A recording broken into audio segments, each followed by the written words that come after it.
오늘 구역 찬송 들으면서 그런 생각이 드네요. 우리 구역이 이제 내년에 한번 구역 찬송 경연대회를 하면 어떨까? 그러면 구역이 열심히 준비해서 오늘 열심히 준비하셨잖아요. 그렇게 하면 좋겠다는 생각이 들면서 저도 어릴 때 자라던 교회에서 가족도 찬송가 경연대회를 했어요. 그래서 가족이 나와서 찬송가 무슨 시합을 하겠어요. 나와서 온 가족이 함께 찬송하는 게 참 좋잖아요. 그래서 그런 찬송가 경연대회를 했는데 1등은 어떤 사람들이 1등이냐? 뭐 찬송을 잘해야지 1등은 아닌 것 같아요. 보니까 많은 사람이 나오면 되는 거죠.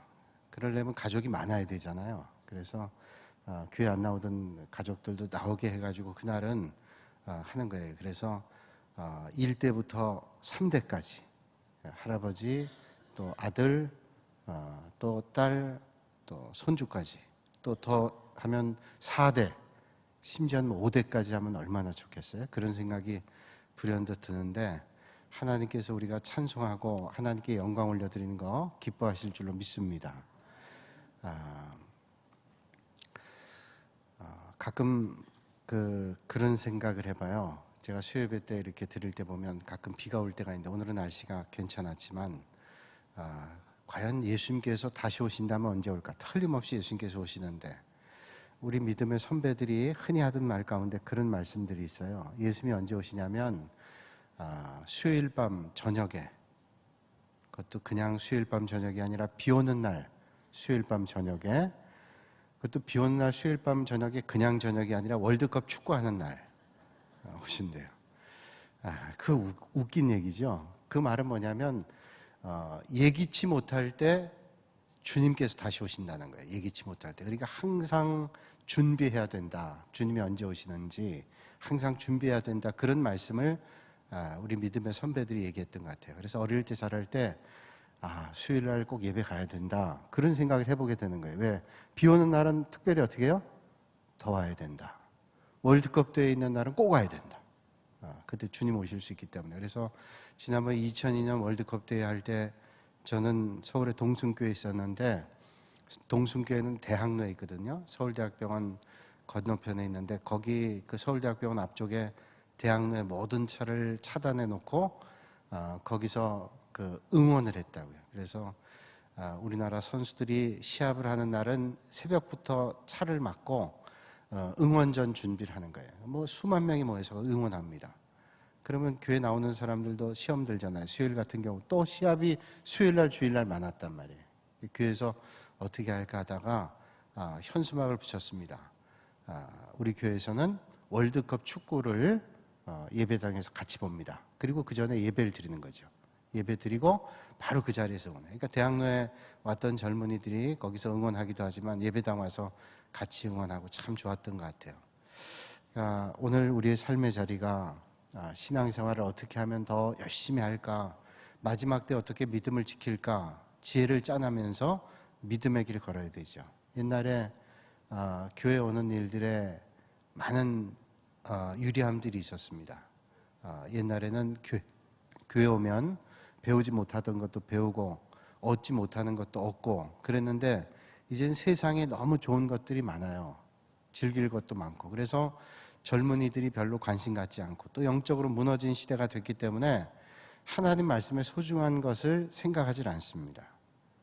그런데 우리가 이때 꼭 기억해야 될 것은 등잔을 준비한 10사람의 처녀 가운데 5사람 기름이 다 떨어졌단 말이에요. 그 가지로 간 사이에 주님이 올 수도 있단 말이죠. 그러니까 우리가 먼저 세상을 떠나는 개인의 종말이 오든 우리가 살아있을 동안에 주님께서 다시 오시던 역사의 종말이 오든 틀림없는 것은 종말은 온다. 언제 오실지는 모르지만 우리가 그 종말의 때 잘 준비하는 믿음의 길을 걸어야 되겠다는 겁니다. 1992년도에 이장님이라고 하는 사람이 했던 다미선교회란 말은 다가올 미래를 준비해라, 그런 말의 약자죠. 이 다미선교회에서는 1992년 10월에 예수님께서 다시 오신다, 그런 주장을 했어요. 그때 제가 신학대학원 다니면서 연예인교회 교육전도사였는데 그때 어떤 학생이 그 책을 저한테 주면서 전사님 이게 이상해요. 책을 보니까 이게 정말인 것 같기도 하고 아닌 것 같기도 하고 현혹된 거죠. 그래서 그 책을 봤는데 정말로 그냥 신기한 얘기들 하는 거예요. 신기한 거지 맞는 게 아닙니다. 많은 사람들이 신기한 것에 현혹되는데 오늘 우리가 그것이 옳은지 그른지의 판단은 항상 뭘로 해야 되냐면 하나님의 말씀으로 해야 돼요. 그러니까 하나님의 말씀에 올바르면 이게 맞는 겁니다. 근데 하나님 말씀에 기록되어져 있고 올바른 해석이 아닐 때 아무리 신기하고 놀라운 것이라도 그건 잘못된 거라는 거예요. 오늘 우리가 예수를 믿는 것은 예수 믿으면서 놀라운 체험이 있어요. 놀라운 하나님의 역사가 있습니다. 그러나 놀라운 하나님의 역사와 체험만 가지고 믿는 게 아니라 더 중요한 것은 하나님의 말씀을 중심으로 믿는다고 하는 거예요. 여러분, 체험은 다른 이방 종교에도 가끔은 있습니다. 저는 어릴 때 무당이 춤추는 걸 봤는데요. 그 무당은 칼 위에서 춤을 추더라고요. 야, 놀라운 일이에요. 칼 위에서 춤을 춰요. 야, 그러면 그 대단한 일이니까 거기에 정말로 진정한 하나님이 계시나요? 그렇지 않죠. 오늘 우리는 믿는 것은 하나님의 말씀을 믿는 것이지 어떤 체험과 이적을 믿는 게 아닙니다. 그러나 하나님을 믿는 가운데 놀라운 체험과 이적은 충분히 나타날 수 있어요.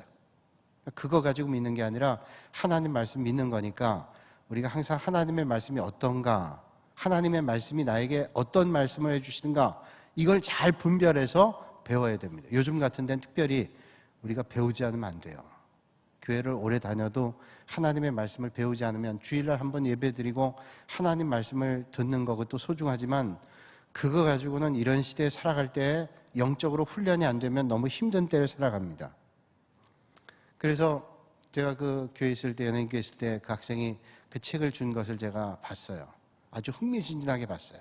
그 책을 보니까 지금 기억에도 전국에 중학교 2학년 학생, 고등학교 학생들 하나님께 계시받는 아이들이 막 있는데 이제 마지막 때가 됐다는 거예요. 1992년 10월이면 예수님이 오신다는 겁니다. 예수님이 오신다는데 막을 길이 있어요? 막을 이유도 없고, 그래서 준비하는 건 중요하죠. 근데 그 책에 아주 중요한 잘못된 게 있어요. 1992년 10월에 예수님이 오신다.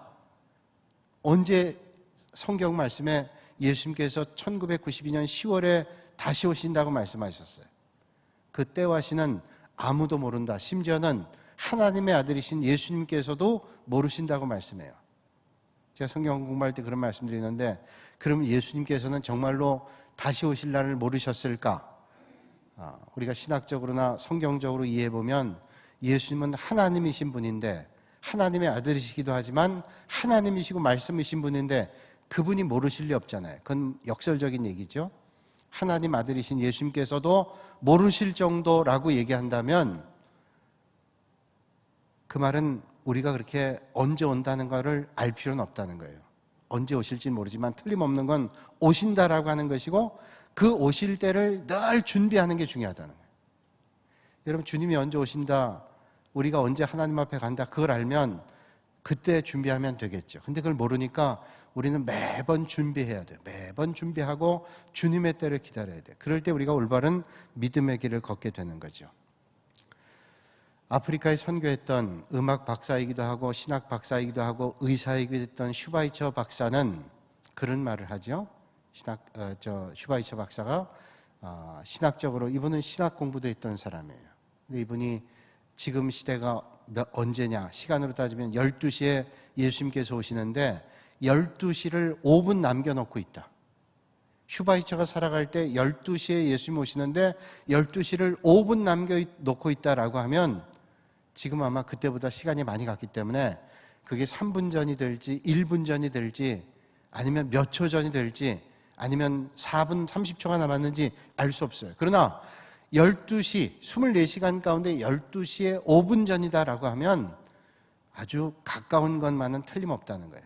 종말의 징조가 여기저기 있잖아요. 마지막 때 우리 믿음의 성도들은 어떻게 해야 되는가 하면 예수님을 잘 믿어야 돼요. 현혹하는 일들이 많이 있기 때문에, 믿음에서 떨어지는 일들이 있기 때문에 우리는 잘 믿어야 된다, 그렇게 말씀하고 있어요. 오늘 본문 말씀 11절과 12절 말씀 한번 뜻을 생각하면서 같이 한번 읽어볼까요?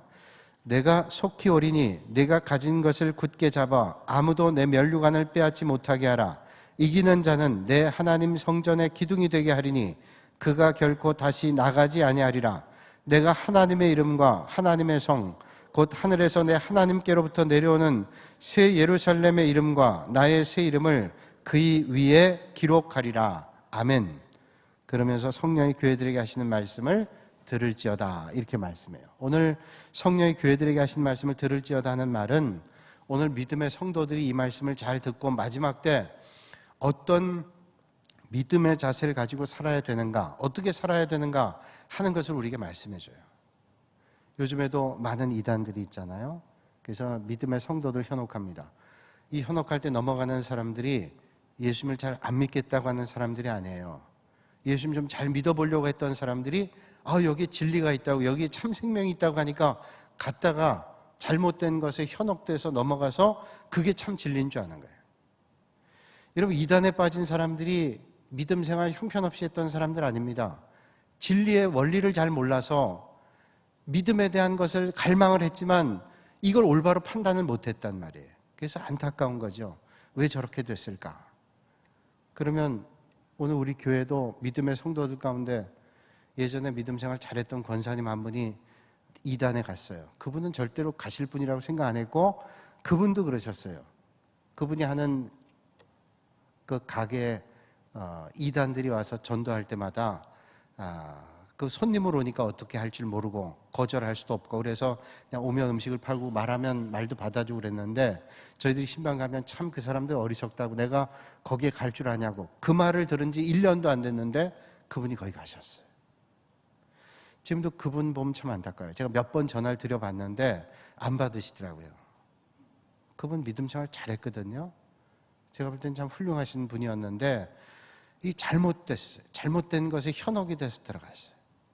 한번 터미널 앞에서 만났는데 반갑게 인사했어요. 더 긴 얘기는 못하겠어요. 그 권사님이 목사님 평안하시죠? 그러면서 저한테 더 젊어지셨네요 그러더라고요. 내가 얼마나 요새 늙었는데 더 젊어졌나? 그래서 내가 정말? 그러고 제가 거울을 봤다고요. 나를 비우는 건가? 속으로. 내가 얼마나 요새. 그래서 내가 참 감사하다. 그래서 제가 권사님도 그러시네요 그렇게 말씀드렸는데, 제가 그분 생각할 때마다 마음이 안타까워요. 이거 책임이 나에게 있다. 우리가 믿음의 성도들에게 정말로 올바른 진리를 가르치고 잘못되었을 때 이게 잘못됐다라고 얘기해 줬더라면 그러지 않을 텐데. 그래서 제가 야고보서의 말씀이 끝나면서 이제 마지막 때 슈바이처가 5분 전이라고 했던 그 시대를 우리가 더 지나오면서 어떻게 우리가 믿음 생활해야 되고 마지막 때 어떻게 하나님의 진리의 말씀을 배워야 될까 하는 것을 공부해야 되겠다. 하나님 주신 말씀으로 함께 나눠야 되겠다 생각했어요. 그래서 이제 1년이 될지 한 6개월 될지 모르겠어요. 지금 개혁은 한 1년 미만 정도면 한번 성경이 말씀하는 진리의 기본적인 요인들을 쭉 요소들을 한번 공부해 볼 수 있을 텐데, 오늘 그 첫 시간을 가지려고 그래요. 그리고 그래서 우리가 이단이나 잘못된 신앙에 우리가 현혹되지 않고 주님을 잘 믿고 올바로 믿다가 올바른 믿음 생활하고 하나님 앞에 가는 게 중요하잖아요. 그래서 오늘 우리가 그런 시간을 가지려고 그래요. 마지막 때 우리는 어떻게 살아야 될까? 세상 종말 틀림없습니다. 자, 1992년 10월에 다미선교회 이장님을 중심으로 해서 예수님이 오신다 그랬는데 그게 잘못됐다는 거예요. 왜 잘못됐냐? 그때 예수님이 오시는 게 아니다라고 하는 잘못이 아니라 예수님이 언제 오신다는 것을 말씀하지 않았는데 그때라고 얘기한 건 잘못됐다는 거예요. 그때 어떤 신학자는 그런 말을 했어요. 많은 사람들이 야야 1992년 10월에 예수님 안 오신다 그랬단 말이에요. 사람들이 반대로. 근데 그게 또 맞는 것 같죠? 근데 1992년 10월에 지금 지났지만 그때 한 3월 때쯤이었는데 1992년 10월에 예수님이 오실지 안 오실지 어떻게 알아요? 예수님이 오시면 오시는 거지. 그러니까 예수님이 그때 온다 안 온다를 얘기한다는 것은 성경을 벗어나는 겁니다. 성경을 지나치는 겁니다. 성경을 왜곡하는 거예요. 이단은 뭐냐? 이단은 그 한자 그대로가 뜻을 표현하고 있죠. 끝 단자에 다를 이자. 처음부터 다르면 이단에 안 갑니다.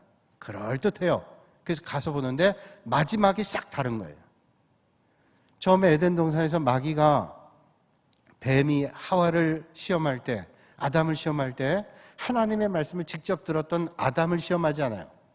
누굴 시험하냐면 하와를 시험합니다. 왜 하와를 시험한지 아세요?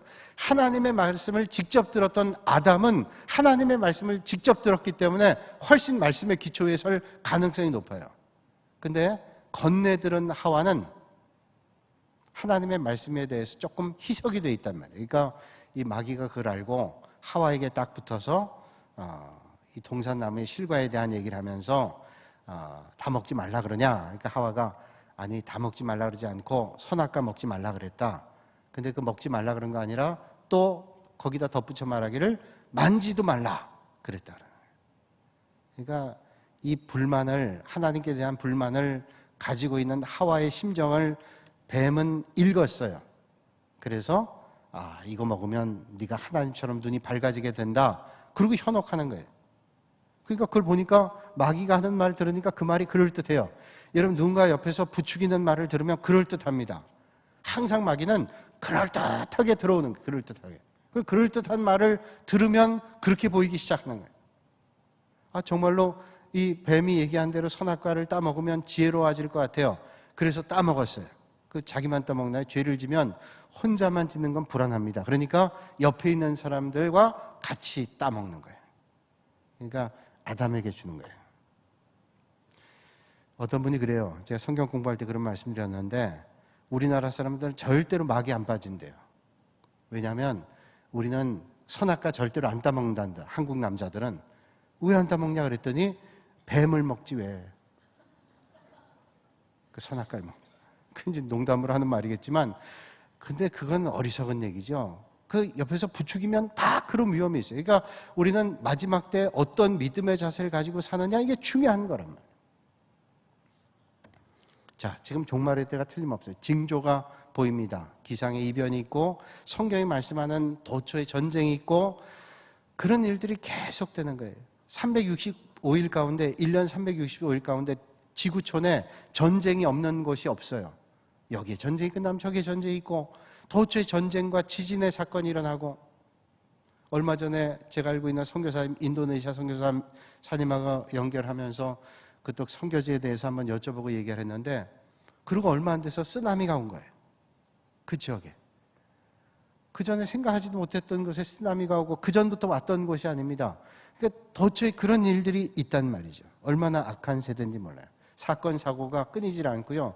세상에서 정말로 사건 사고가 끊이지 않을 뿐만 아니라 교회 안에도 상상하지 못할 일들이 일어나고 있는 거예요.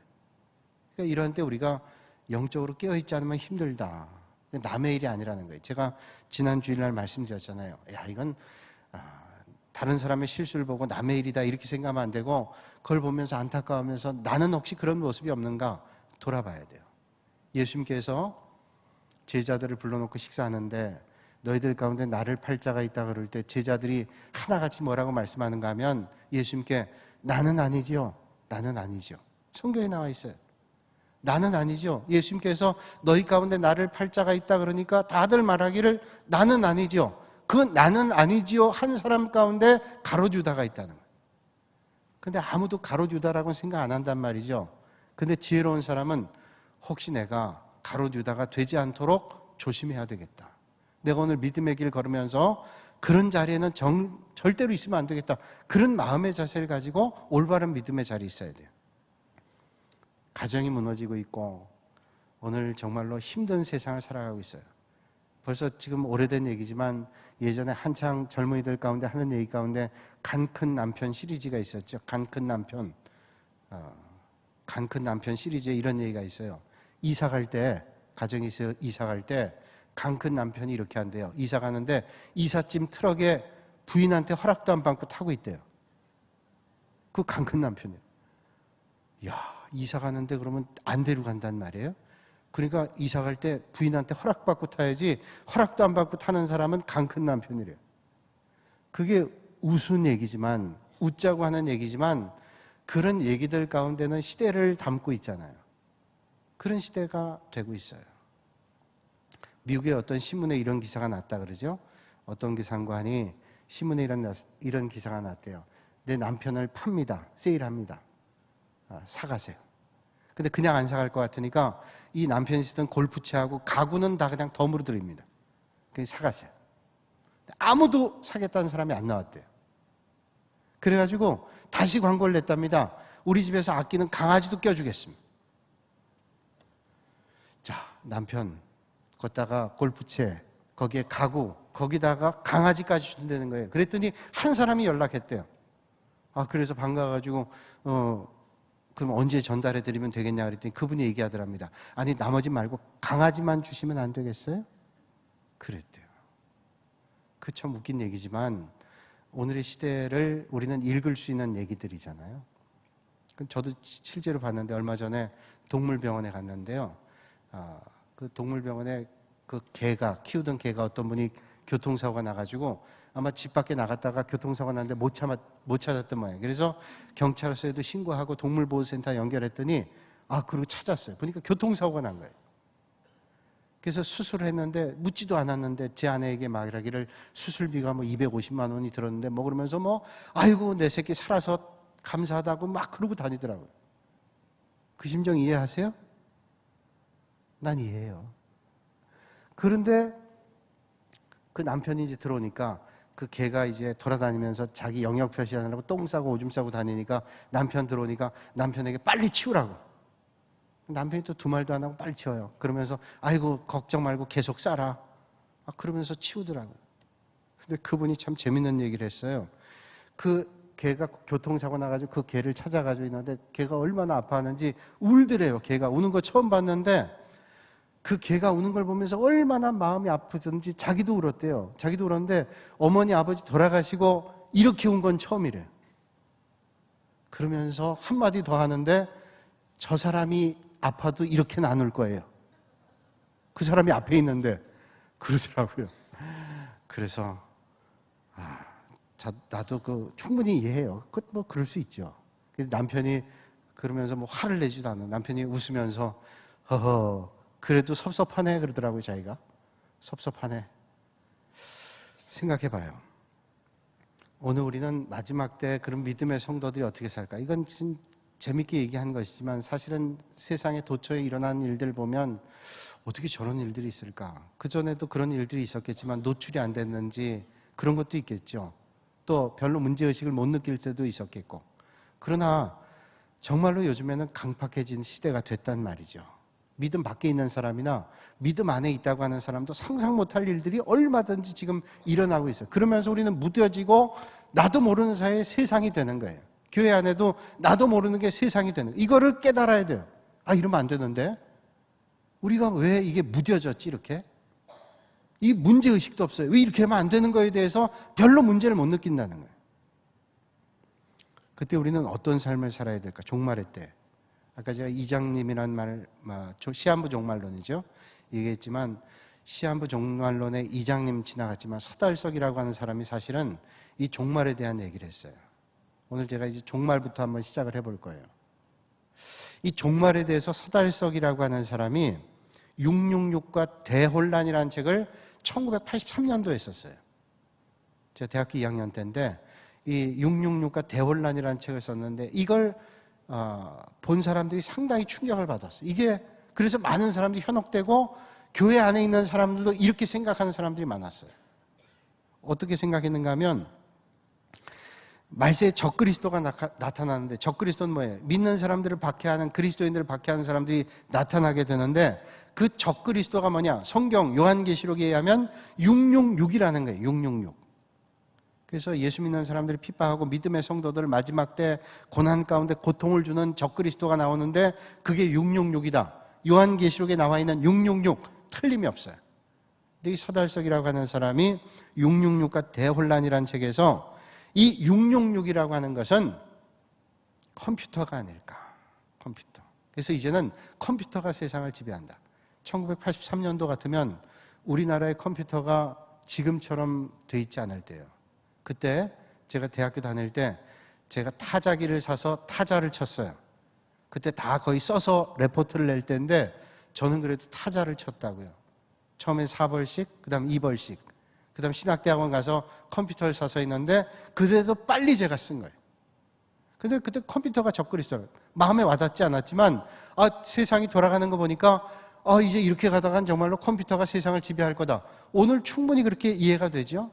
이게 막 뭐 알파고 같은 것은 인공지능이 발달해가지고 사람의 이제는 바둑 실력을 뛰어넘는 수만의 경우의 수를 넣어보는 거예요. 그러면 사람이 머리를 돌리는 것보다 훨씬 빨리 돌아갈 수 있다는 거예요.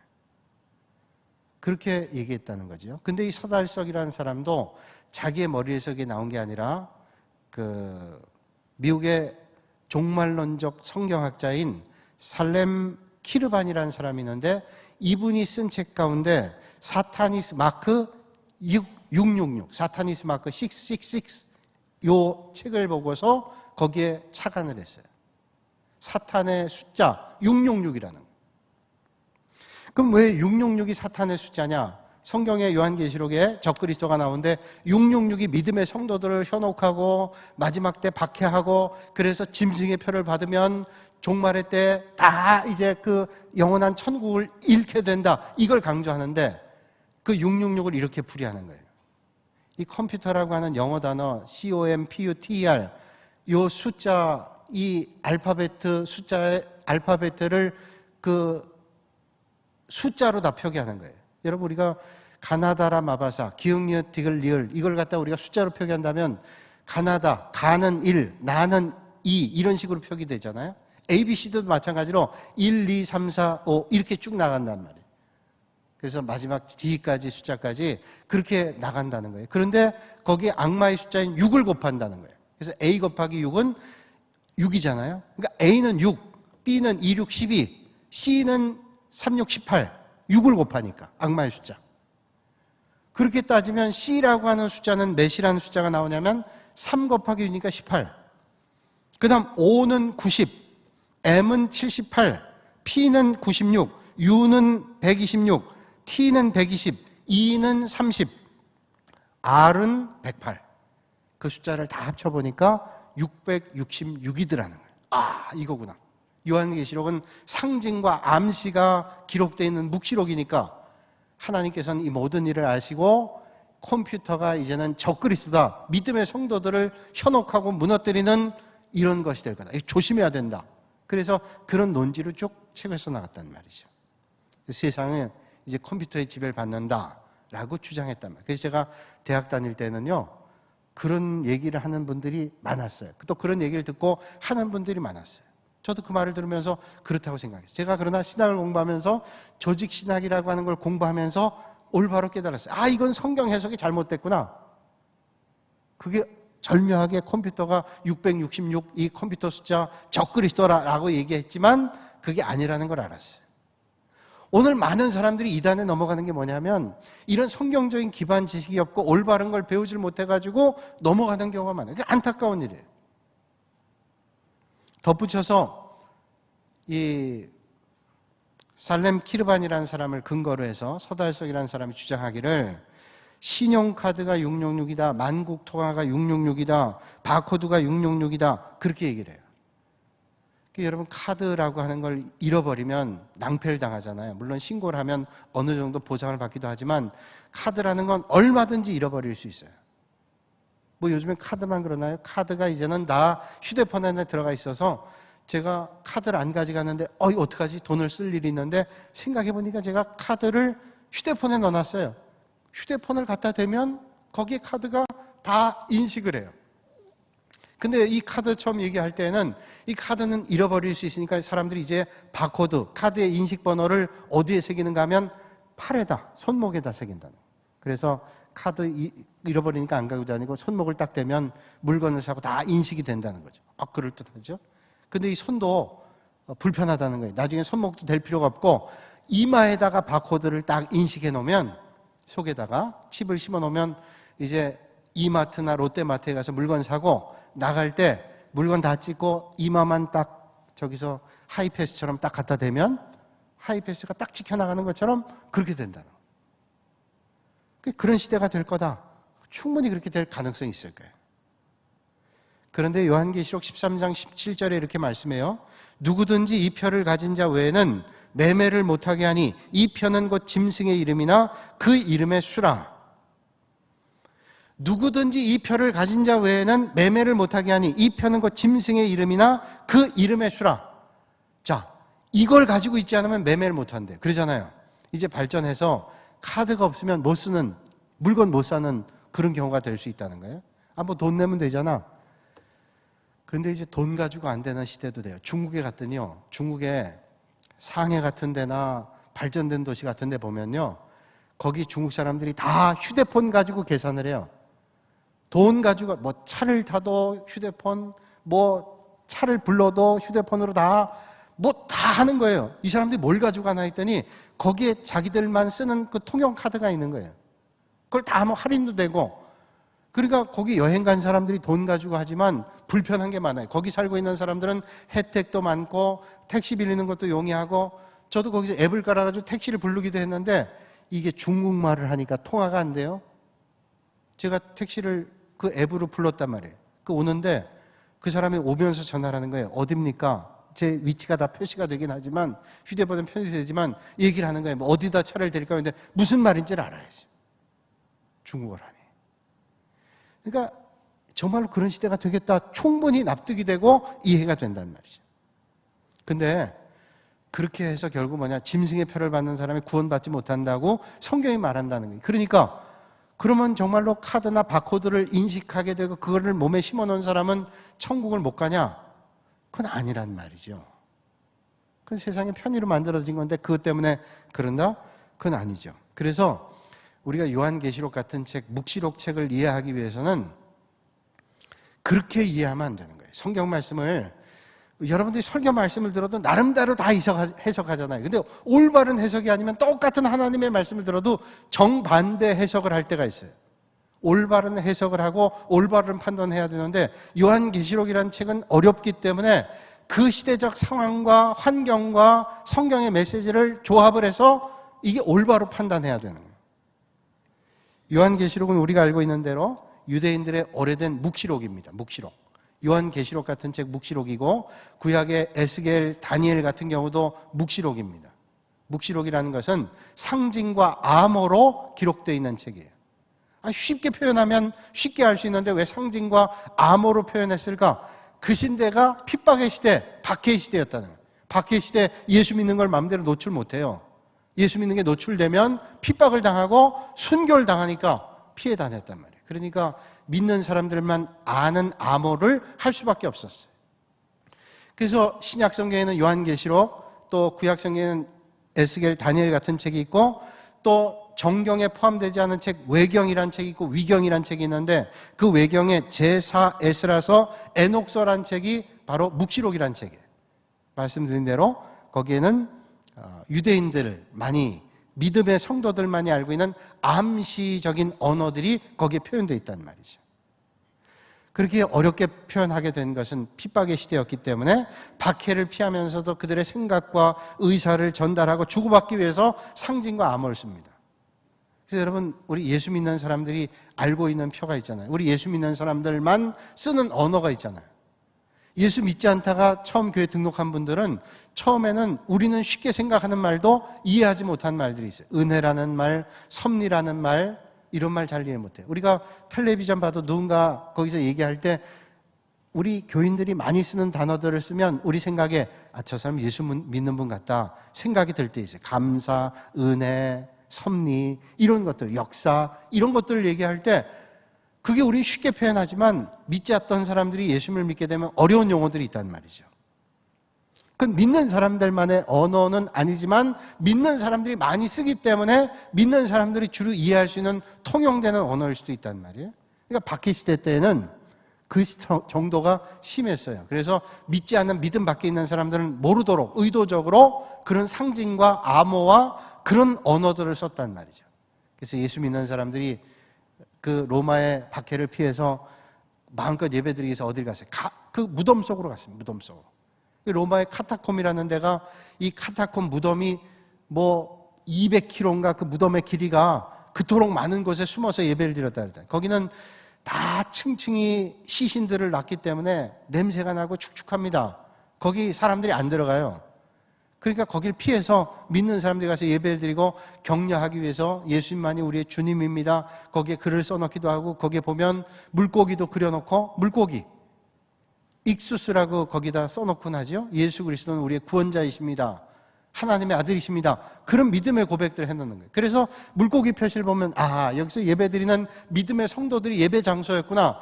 이 핍박을 이겨나가면서 성도들이 여기 있구나. 그러면 서로 격려가 되는 거예요. 믿음의 장소. 그러니까 그런 어려움 때 그런 격려가 있었단 말이죠. 위장 언어들을 그때 많이 썼단 말이죠. 여기 보니까 요한계시록 13장 1절과 2절 말씀을 제가 보면요, 내가 보니 바다에 한 짐승이 나오는데 뿔이 10이요 머리가 7이라 그 뿔에는 10 왕관이 있고 그 머리들에는 신성모독하는 이름이 있더라. 내가 본 짐승은 표범과 비슷하고 그 발은 곰의 발 같고 그 입은 사자의 입 같은데 용이 자기의 능력과 보좌와 큰 권세를 그에게 주었더라. 이게 도대체 무슨 말이에요? 용이 나오고 곰이 나오고 뭐 짐승들이 나오고, 어려운 얘기예요. 이 상징적인 표현입니다. 여기 중요한 거는 키가 있는데 용이 자기의 능력과 보좌와 큰 권세를 그에게 줬다. 용이 자기 권세 보좌를 그에게 줬대요. 그는 누구냐? 짐승이에요. 짐승에게 용이 큰 권세와 보좌를 줬다. 보통 성경의 용은 마귀입니다. 마귀. 여러분 용꾼 같다고 좋아하지 마세요.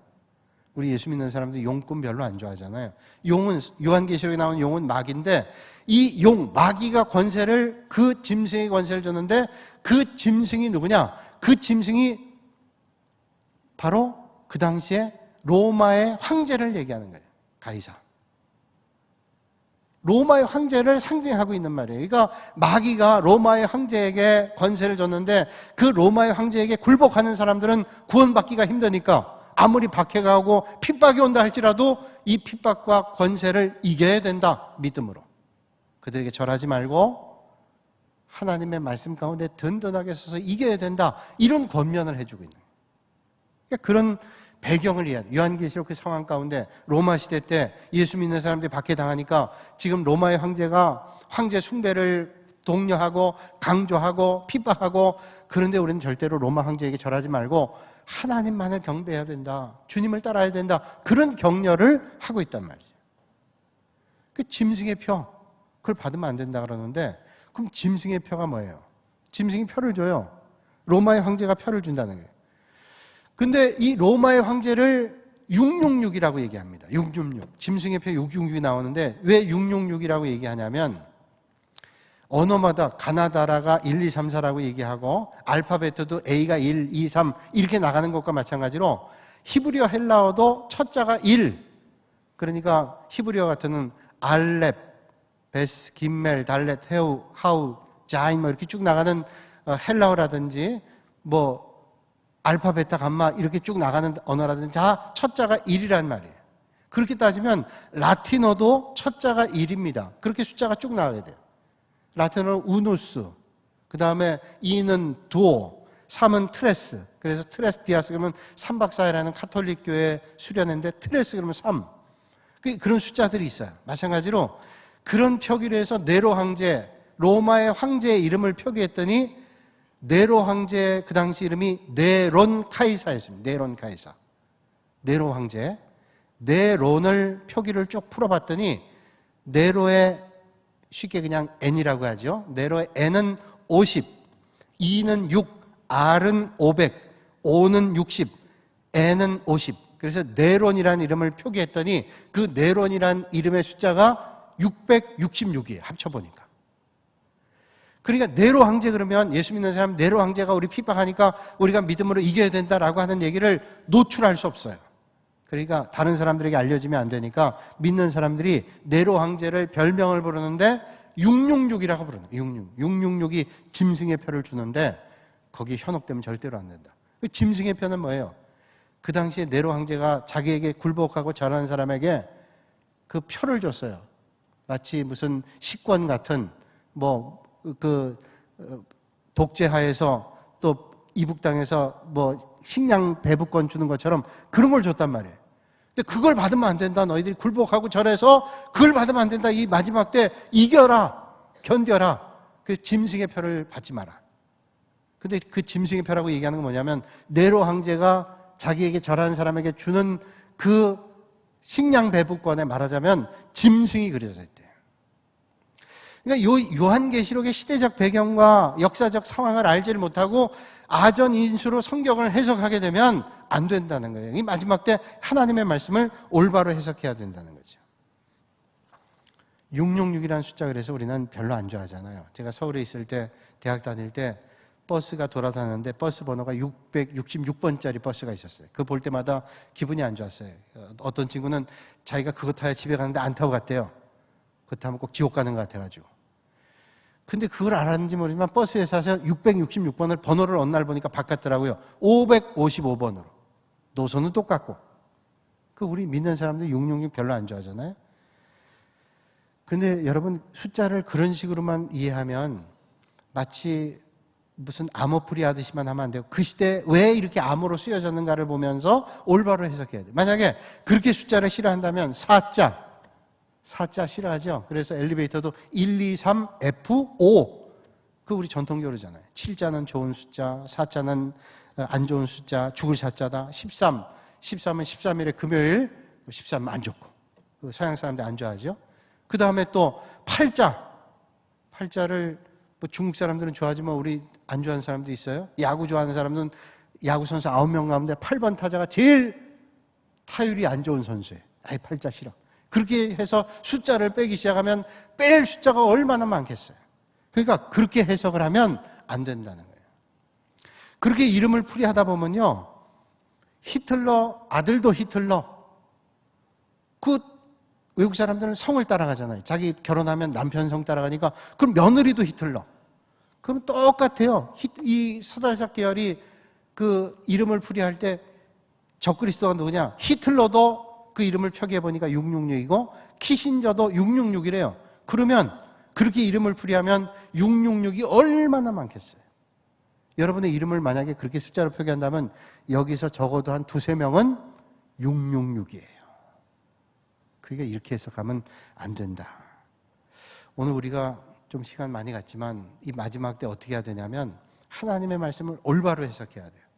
올바로 해석하고 올바로 이해하고, 그래서 진리의 말씀을 벗어나지 않아야 된다는 거죠.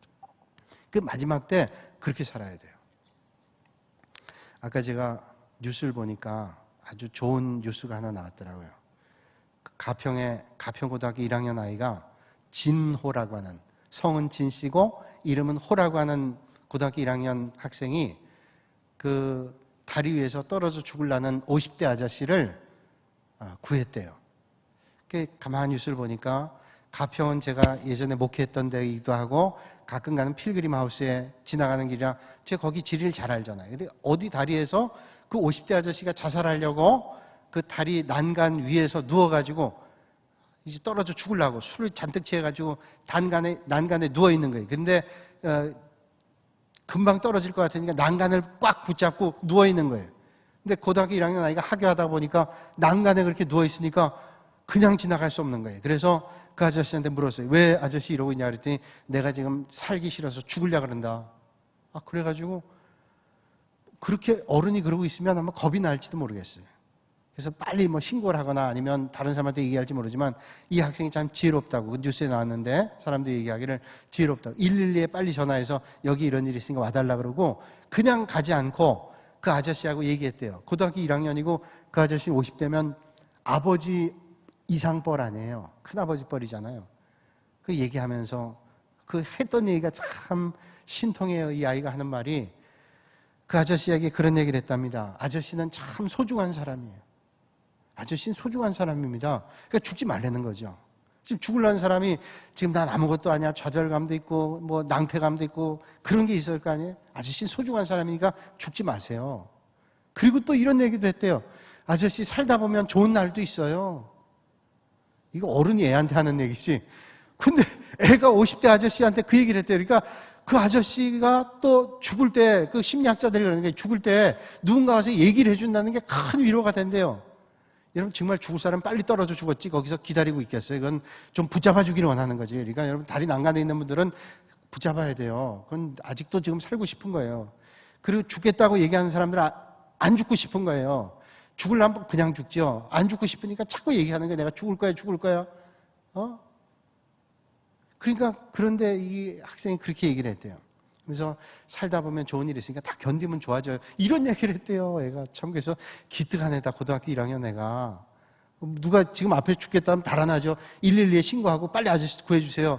그럴 거 아니에요. 자기 눈앞에서 그거 본다면 얼마나 평생 그게 없어지지 않을 거 아니에요. 그런데 그런 기지가 있고. 그런데 그 아이가 그런 얘기를 했다 그래요. 이 아이가 교회 다니는 아이라고 그 패널들이 나와서 얘기를 하는데 아마 뉴스 보신 분 계실 거예요. 교회 다니는 아이인데 그 누나가 그랬대요. 아침에 기도하면서 오늘 우리가 누군가를 살릴 수 있는 그런 삶이 되면 좋겠다고 그렇게 누나가 기도했대요. 근데 그 누나가 기도한 그날 자기가 그런 일을 하게 됐다는 거예요. 참 신기하다고. 믿는가. 그러면서 그 패널들이 그러는 거예요. 이 아이는 생명에 대한 존중함이 있었고 그런 아주 그런 귀한 마음을 가지고 있었다. 그러니까 이런 살리는 일을 했다. 그래서 그 가평 경찰서에서 표창을 하려고 그랬대요. 표창을 하겠다고 그랬더니 아이가 뭐 누구나 다 할 일인데, 그러니까 이게 하여튼 되네. 아주 그냥 뭐 처음부터 끝까지가 다 교과서적으로 훌륭한 애예요. 고등학교 1학년 애가 나 표창은 무슨 표창이냐고 다 할 수 있는 건데 안 하겠다 그랬더니 선생님이 설득을 해서 이건 네가 표창 받는 것은 모든 사람에게 격려가 되는 거고 그렇게 도전이 되는 거니까 모든 사람에게 좋은 거다. 그러니까 제발 좀 받아줘라. 그래서 받았대요. 그게 참 기특하더라고요. 여러분, 우리가 말세를 살아가지만 이 말세를 어떻게 해야 돼요? 이 세상이 이러니까 우리도 그냥 묻어 사는 게 안 된다는 거예요. 이런 때에 우리는 더 영적으로 무장해서 이렇게 살리는 일들이 있단 말이에요. 이렇게 하나님의 영광을 드러내는 삶을 얼마든지 살아갈 수 있다는 거예요. 그럼 말세를 우리가 어떻게 사냐? 하나님의 말씀을 넘어서지도 거스르지도 않고 말씀대로 우리가 살아가야 되잖아요. 베드로서 3장 8절에서 13절까지 말세를 어떻게 살아야 될지를 말씀하고 있어요. 우리 같이 한번 읽을까요? 앞에 화면에 나오는데 시작. 사랑하는 자들아, 주께는 하루가 1000년 같고 1000년이 하루 같다는 이 한 가지를 잊지 말라. 주의 약속은 어떤 이들이 더디다고 생각하는 것 같이 더딘 것이 아니라 오직 주께서는 너희를 대하여 오래 참으사 아무도 멸망하지 아니하고 다 회개하기에 이르기를 원하시느니라. 그러나 주의 날이 도둑같이 오리니 그날에는 하늘이 큰 소리로 떠나가고 물질이 뜨거운 불에 풀어지고 땅과 그 중에 있는 모든 일이 드러나리노라. 이 모든 것이 이렇게 풀어지리니 너희가 어떠한 사람이 되어야 마땅하냐? 거룩한 행실과 경건함으로 하나님의 날이 임하기를 바라보고 간절히 사모하라. 그날에 하늘이 불에 타서 풀어지고 물질이 뜨거운 불에 녹아지려니와 우리는 그의 약속대로 의가 있는 곳인 새하늘과 새 땅을 바라보도다. 아멘. 말세 때 우리 믿음의 성도들이 올바른 믿음의 자리에 있어야 돼. 그래서 이 세상에 하나님의 영광을 드러내는, 세상에 미혹되거나 세속화되는 게 아니라 하나님의 말씀에 우리는 살아갈 수 있도록 하나님의 도우심을 구하시고, 정말 어두운 가운데 그 고등학교 1학년 진호군이 정말로 귀한 빛을 발했잖아요. 그렇게 살아가면 이 어두운 세상에 천국을 맛볼 수 있을 거예요. 지난 시간에 말씀드렸잖아요. 주일날. 우리의 이 세상은 천국은 아니에요. 그래서 신학자들은 not yet이라 그래요. 아직 아니다, 천국이. 그러나 천국을 조금 맛볼 수 있대요. 오늘 우리가 믿음의 길 걸으면 이 세상에도 천국을 조금은 맛볼 수 있대요. 아직은 아니지만. 아마 하나님 나라에서 영원한 천국을 맛볼 수 있을 것이지만 우리가 오늘도 하나님의 영광을 드러내고 믿음의 길 걸으면 이 땅에서도 천국의 맛을 조금은 볼 수 있으니 오늘도 여러분들이 그런 삶을 사실 수 있기를 주님의 이름으로 축원합니다. 오늘 말씀 생각하면서 우리 시간 많이 갔으니까 큰 두 가지 제목을 묶어서 우리가 한 5분 동안 함께 기도했으면 좋겠는데요. 교회를